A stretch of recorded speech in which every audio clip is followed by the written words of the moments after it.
हे प्रभु, हे सेनाओं के यहोवा, जो तेरी बाट जोतते हैं उनकी आशा मेरे कारण ना टूटे।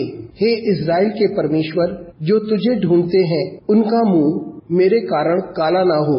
सोमवार 2 जून 2025। आज के मनन के लिए मैंने आप ही के लिए चुना है दानियल अध्याय 6 और उसका 3रा वाक्य। जब यह देखा गया कि दानियल में उत्तम आत्मा रहती है, तब उसे उन अध्यक्षों और उन अधिपतियों से अधिक प्रतिष्ठा मिली, वरन राजा यह भी सोचता था कि उसको सारे राज्य के ऊपर ठहराए। आपका दिन आशीषित हो। जब हम अपने आप को परमेश्वर के हाथों में सौंप देते हैं और आत्मा द्वारा हमारी अगुवाई होती है, तब परमेश्वर हमें सारी चुनौतियों में से बाहर निकालता है। आइए इस वाक्य पर मनन करते हैं। आज की सुबह का विषय है उत्तम आत्मा।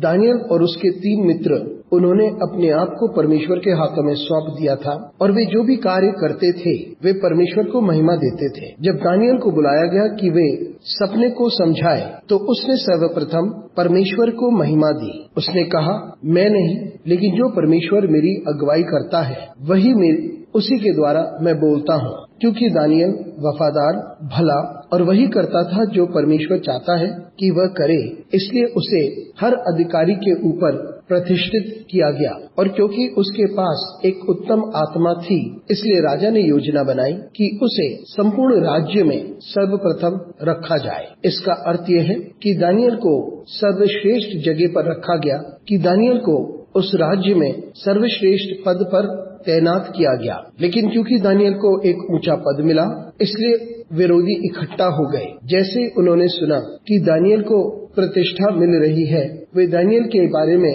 कुछ न कुछ कमी ढूंढने लगे, लेकिन उन्हें कुछ नहीं मिला, क्योंकि दानियल वफादार था और उसमें कोई कमी नहीं थी। लेकिन फिर उन्होंने एक योजना बनाई, क्योंकि वे जानते थे कि वो अपने परमेश्वर के प्रति वफादार है। मित्रों, जब आप परमेश्वर के प्रति वफादार होते हैं तो ये आसान नहीं होता। आपको बहुत सारी चुनौतियों का सामना करना पड़ सकता है, लेकिन यह बात भी सही है कि चुनौतियां आपके लिए इतनी अधिक होंगी कि आप उसे सह नहीं पाएंगे, लेकिन परमेश्वर आपको कभी नहीं त्यागता है। दानियल को भी चुनौती का सामना करना पड़ा, लेकिन वो इतना अधिक है कि किसी ने भी इतनी बड़ी चुनौती का सामना नहीं किया, लेकिन वह इस मुसीबत से बाहर निकला। दानियल सबसे कठिन चुनौती से होकर गुजरा, लेकिन वहां से भी बाहर निकला। उसे शेरों की मांद में डाला गया, लेकिन परमेश्वर ने शेरों के मुंह को बांध दिया था और इसकी वजह से दानियल और बढ़ता गया और परमेश्वर ने उसे और अधिक आशीषें दी, क्योंकि उसने परमेश्वर पर भरोसा किया और परमेश्वर के प्रति